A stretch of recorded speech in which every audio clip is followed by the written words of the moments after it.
페이지 155페이지 31장 성프란치스코가 모든 형제의 내심을 자세히 알고 있었던 일.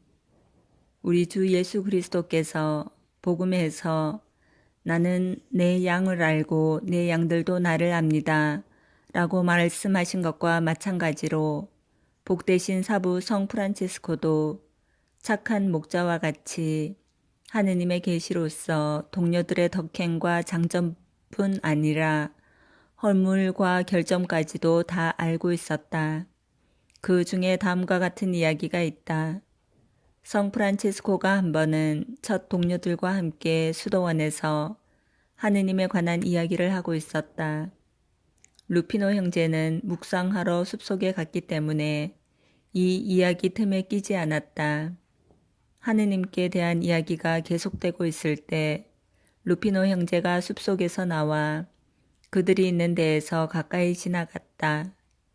그 형체를 본 성프란치스코는 동료들을 돌아보며 사랑하는 형제 여러분, 이 세상에 있는 영혼 중에 하느님 앞에서 가장 거룩한 영혼은 누구라고 생각합니까? 라고 물었다. 그러자 동료들은 겸손하게 그것은 바로 당신일 것이라고 대답하니 성 프란치스코는 사랑하는 형제 여러분, 나는 이 세상에서 가장 무가치하고 가장 천한 인간입니다. 지금 숲에서 나오는 저 루피노 형제를 봅니까? 이 세상에는 가장 거룩한 영혼 셋이 있는데 루피노 형제야말로 그 중에 하나라고 하느님께서 나에게 계시해 주셨습니다. 솔직히 말하자면 나는 루피노 형제가 살아있는 동안 주저하지 않고 성 루피노라고 부르겠습니다. 왜냐하면 그의 영혼은 우리 주 예수 그리스도로 말미암아 은총 중에 견고해지고 성화되어 천상 성인의 반열에 참여하고 있기 때문입니다. 하고 말했다. 그러나 루피노 형제가 있는 앞에서는 절대로 이런 말을 하지 않았다.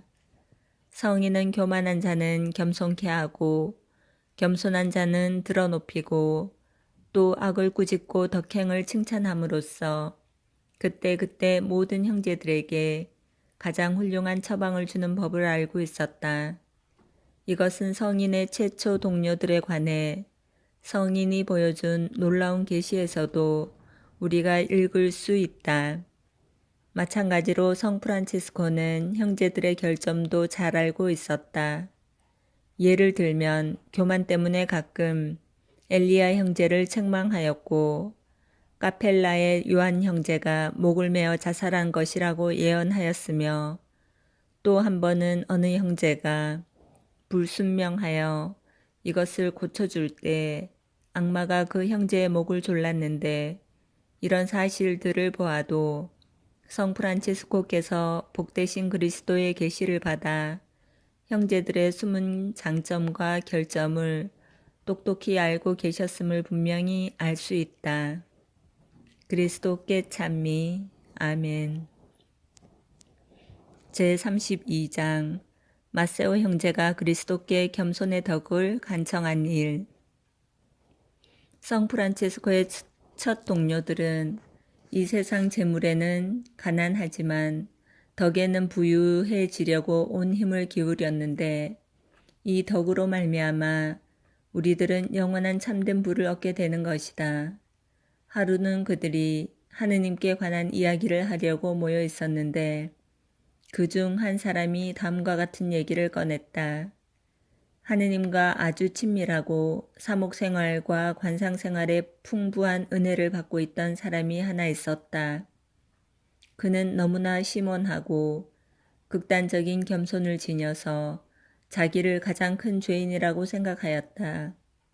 이 겸손은 그를 성총 속에서 성화시키고 경고케 하였으며 끊임없이 성덕과 하느님의 은총을 더하게 할 뿐 아니라 한 번도 죄에 떨어지지 않게 하였다는 것이다. 마세오 형제는 겸손에 대하여 이처럼 놀라운 이야기를 듣고 그 겸손이 진정 영원한 생명의 보배라는 것을 알고는 그 덕에 대한 사랑과 열정으로 불붙기 시작했다. 그래서 자신을 하늘로 높이 들어 자기 영혼이 겸손의 덕을 완전히 받기 전에는 결코 이 세상에서 기쁨을 누리지 않겠다고 맹세하고 또 굳게 결심하였다. 그때부터 마세오는 거의 매일같이 자기 방에만 틀어박혀 자기가 들은 이 이야기 속에 하느님의 친구가 풍성히 받았던 겸손의 덕을 주시도록 단식과 밤샘과 기도로써 하느님 앞에 눈물을 흘리며 자기 몸을 괴롭혔는데 그 덕이 없으면 자기는 지옥에 떨어져야 마땅하다고 생각했다. 마세오 형제는 여러 날 동안 이런 소망을 품고 있었다. 그러던 중 하루는 숲속에 들어가 성령의 열정 속에 왔다 갔다 하며 눈물과 한숨과 슬픔에 젖어 하느님께 그 천상의 덕을 간청하였다.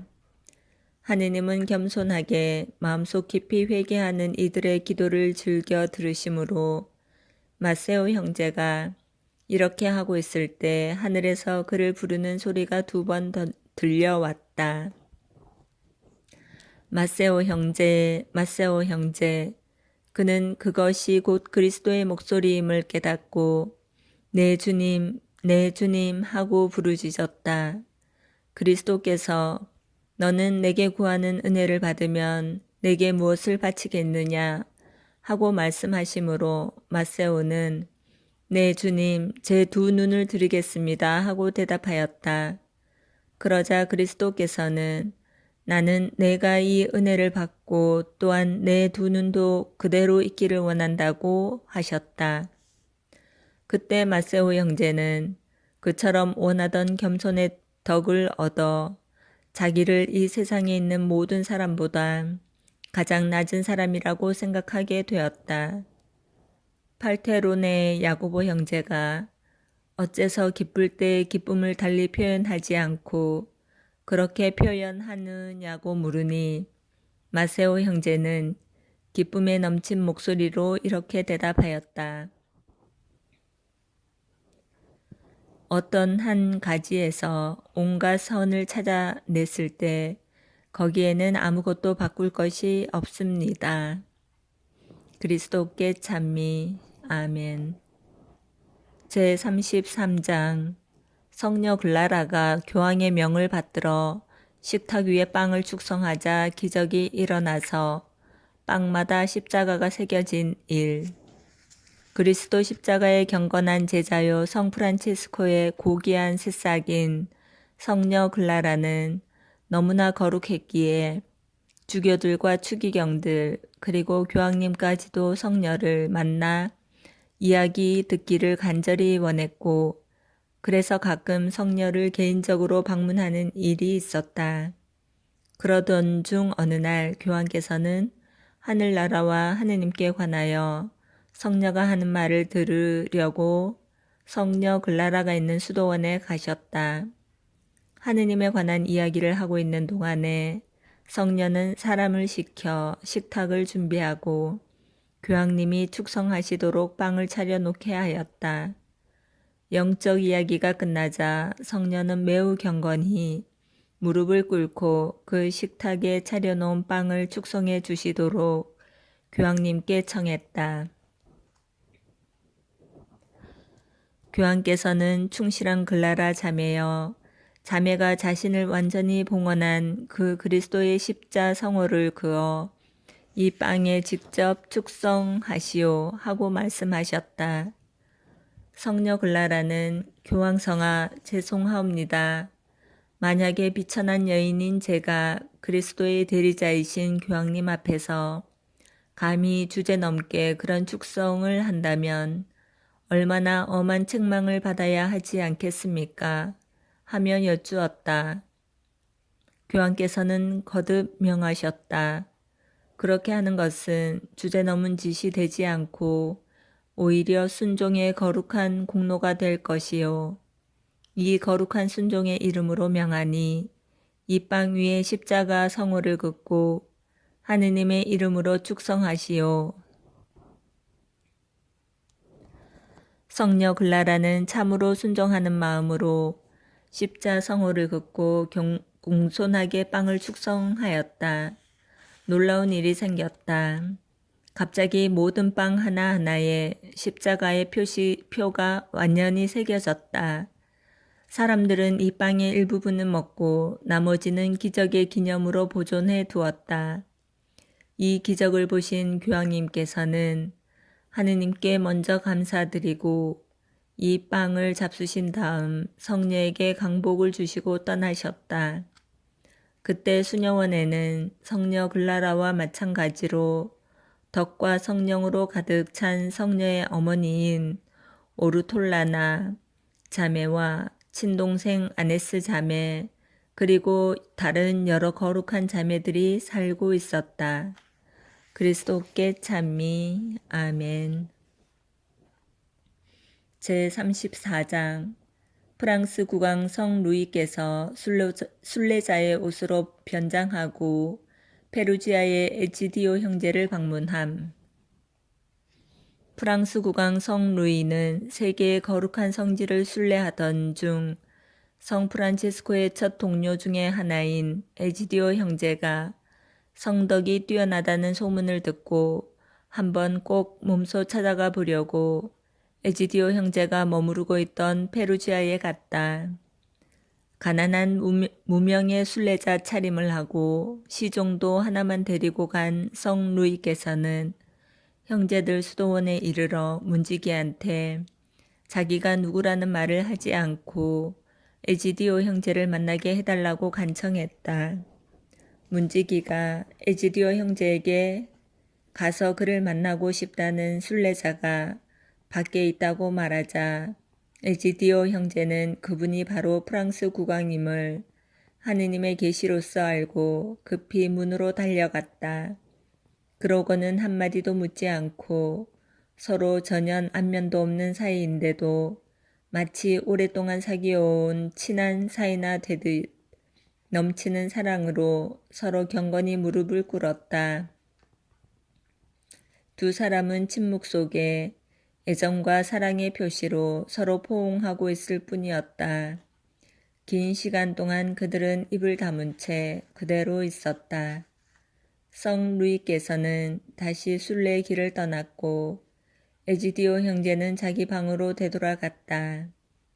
왕이 떠날 임시에 동료 형제 하나가 왕의 시종에게 에지디오 형제가 그토록 오래 포옹하고 있던 분이 누구냐고 물으니 시종의 말이 그분은 프랑스의 루이 국왕으로서 에지디오 형제를 만나려고 일부러 여기까지 오셨습니다. 라고 대답하였다. 다른 형제들도 이 말을 듣고 에지디오 형제가 성 루이와 한마디의 말도 주고받지 않은 것을 아깝게 여겨 그에게 말했다. 에지디오 형제, 그대는 왜 그대를 만나 좋은 이야기를 들으려고 프랑스에서 오신 저 거룩한 왕께 한마디 말도 없이 신뢰를 저질렀습니까? 에지디오 형제는 이렇게 대답했다. 사랑하는 형제들, 놀라지 마십시오. 우리는 말을 한마디도 할 수가 없었으니 우리가 끌어앉자마자 하느님의 예지의 빛이 내게는 그분의 마음을, 그분에게는 내 마음을 열어 보여주셨기 때문입니다. 그렇게 우리는 하느님의 은총으로 서로의 마음속을 보았으므로 입술로 말하는 것보다 훨씬 더 말을 많이 할 수 있었기 때문에 더욱 큰 위로를 느꼈던 것입니다. 실상 우리가 자기 마음에 느낀 바를 육신의 말로 표현하려고 했다면 사람의 언어는 불완전하여 현의를 똑똑히 나타낼 수 없으므로 위로보다는 오히려 고통을 겪었을 것입니다. 그런 까닭에 국왕은 심령에 놀랄만한 기쁨과 위로를 가지고 여기를 떠나갔다는 것을 잘 알아주십시오. 그리스도께 찬미. 아멘. 제35장 중병에 걸린 성녀 글라라가 크리스마스 날 밤에 기적적으로 성 프란체스코 성당으로 운반되어 성물도에 참여하다. 성녀 글라라는 중병에 걸렸으므로 다른 자매와 함께 성물도를 바치러 성당에 갈 수 없었다. 크리스마스 날 밤 다른 자매들은 모두 아침 기도를 드리러 갔지만 성녀 글라라만은 병석에 남아 있을 수밖에 없어서 다른 이들과 더불어 영혼의 위안을 받을 수 없는 것을 마음 아프게 생각하였다. 그러나 그의 정배이신 예수 그리스도는 글라라 성녀가 이 위안에서 제외되는 것을 원치 않으셨다. 주께서는 성녀를 기적적으로 성 프란체스코 성당으로 운반하여 밤중 기도와 자정 미사에 참여케 하셨다. 그뿐 아니라 거기서 영성체까지 하고 미사가 끝날 때 예수께서는 다시 성녀를 병석으로 운반하였다. 성 다미아노 성당에서 성물도가 끝나자 자매들은 성녀 글라라에게로 돌아와서 글라라 원장님, 이 거룩한 성탄날 밤에 우리들은 얼마나 깊은 영적 위안을 받았는지 모릅니다. 원장님도 같이 가실 수 있었더라면 좋았을 텐데요. 하고 말했더니 성녀는 이와 같이 대답하였다. 사랑하는 자매, 그리고 나의 딸들, 나는 지극히 복되신 우리 주 예수 그리스도께 찬미와 감사를 드립니다. 엄숙하고 거룩한 오늘 밤의 모든 행사에 나도 역시 참내하여 큰 위안을 받았으니까요. 거룩한 사부 성 프란체스코의 정구와 우리 주 예수님의 은총으로 나는 우리 사부이신 성 프란체스코 성당 미사 예절에 참석했었습니다. 그리고 내 육신의 귀는 영혼의 귀처럼 그 성당에서 드리는 성물도와 성가와 오르간 소리를 다 들었습니다. 더구나 거기서 성체를 영하기까지 했습니다. 그러니까 여러분도 내가 받은 은혜를 기뻐하고 우리 주 예수 그리스도께 감사드리시오. 그리스도께 찬미. 아멘.